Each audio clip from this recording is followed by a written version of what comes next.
तो जय हिंद दोस्तों।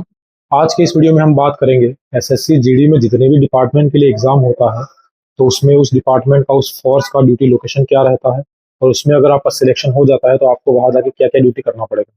तो इसमें टोटल 7 डिपार्टमेंट के लिए इस बार एग्जाम हो रहा है। इसमें बीएसएफ है, सीआईएसएफ है, सीआरपीएफ है, आईटीबीपी, एसएसबी, असम राइफल और एक है एसएसएफ जिसका कि लगभग पोस्ट बहुत ही कम रहता है। तो इसमें से कुछ फोर्सेस ऐसी है जिनका बॉर्डर पे ड्यूटी रहता है, इनको इंटरनल सिक्योरिटी में भी कभी कभी भेजते हैं। उसके बाद में कुछ फोर्सेस ऐसी भी है जिनका इंटरनल सिक्योरिटी में रहता है, जिनका जो ड्यूटी लोकेशन है बॉर्डर पे नहीं है।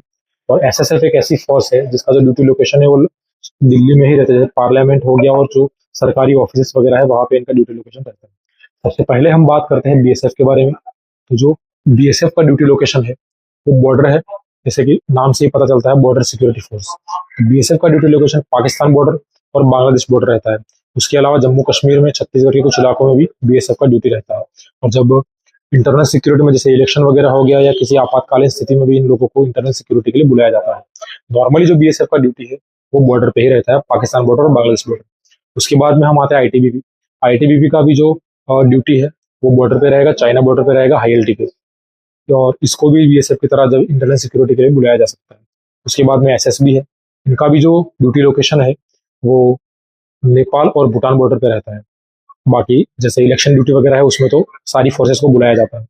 उसके बाद में असम राइफल है। असम राइफल का जो ड्यूटी लोकेशन है वो नॉर्थ ईस्ट के जितने भी स्टेट है उसमें रहता है। उसके अलावा जो म्यांमार बॉर्डर है वहाँ पे भी असम राइफल ड्यूटी करता है।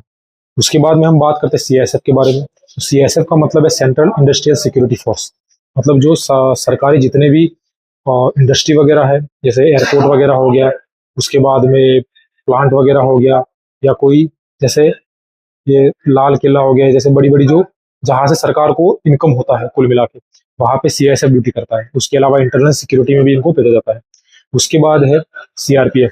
तो सीआरपीएफ का जैसे सबको पता है इंटरनल सिक्योरिटी में है सीआरपीएफ भी, लेकिन सबसे बड़ा जो इनका ड्यूटी लोकेशन है वो है जम्मू कश्मीर में और छत्तीसगढ़ में, जहाँ पे खतरा ज्यादा है, नक्सली एरिया हो गया, वहाँ पे सीआरपीएफ ड्यूटी करता है। और नॉर्मली आपको हर स्टेट में सीआरपीएफ और सीआईएसएफ आपको मिल जाएगी। बाकी जो फोर्सेस है वो भी हर स्टेट में आपको ड्यूटी करने का मौका मिलता है, लेकिन उनका जो मेन जो ड्यूटी लोकेशन है वहाँ पे ज्यादा बटालियन रहती है। बाकी सीआईएसएफ और सीआरपीएफ एक ऐसी फोर्स है जिसको आपको ऑल इंडिया में आपको बटालियन या यूनिट मिल जाएगी जहाँ पे आपको ड्यूटी लोकेशन रहता है। एसएसएफ का ओनली दिल्ली में रहता है ड्यूटी लोकेशन। ड्यूटीज पार्लियामेंट और सेंट्रल मिनिस्ट्रीज की जितने भी ऑफिस वगैरह है इसमें एसएसएफ ड्यूटी करता है। इसका जो लोकेशन है वो फिक्स है और ये वीआईपी सिक्योरिटी की तरह आप इसको मान सकते हैं। बाकी अगर और भी आपको किसी फोर्स के बारे में इंफॉर्मेशन चाहिए, उनका ड्यूटी लोकेशन क्या है, उसमें ड्यूटी किस तरह की रहती है और कितने घंटे की ड्यूटी रहती है, अगर आप इस बारे में भी जानना चाहते हैं तो आप मुझे कमेंट करके जरूर से बताएं। और मैं अपना कॉन्टैक्ट नंबर और जो इंस्टाग्राम का अकाउंट है वो मैं इस वीडियो के डिस्क्रिप्शन में दे दूंगा, वहाँ पे जाके भी मेरे से कॉन्टैक्ट कर सकते हैं। आपके मन में कोई भी डाउट है किसी भी फोर्स को लेके तो आप मुझे कमेंट करके बताइए, मैं आपको उसके बारे में इन्फॉर्मेशन देने की जरूर से कोशिश करूंगा। अगर इस वीडियो से किसी एक बंदे का भी बेनिफिट हो रहा है तो वो मेरे लिए बहुत है। क्योंकि अगर एक बंदा भी अपना जो पसंदीदा फोर्स है उसका वो उसको मिल जाता है, उसमें जिस फोर्स में भर्ती हो रहा है उस फोर्स के बारे में अगर उसको पूरा इन्फॉर्मेशन है तो उसको डाउट नहीं रहेगा, और जब वो ज्वाइनिंग करेगा उस समय उसके मन में कोई डाउट नहीं होगा। तो आप वीडियो को लाइक करें, शेयर करें और कमेंट करके जरूर बताएं, जो भी आपके डाउट है मैं उसको क्लियर करने की जरूर से कोशिश करूंगा।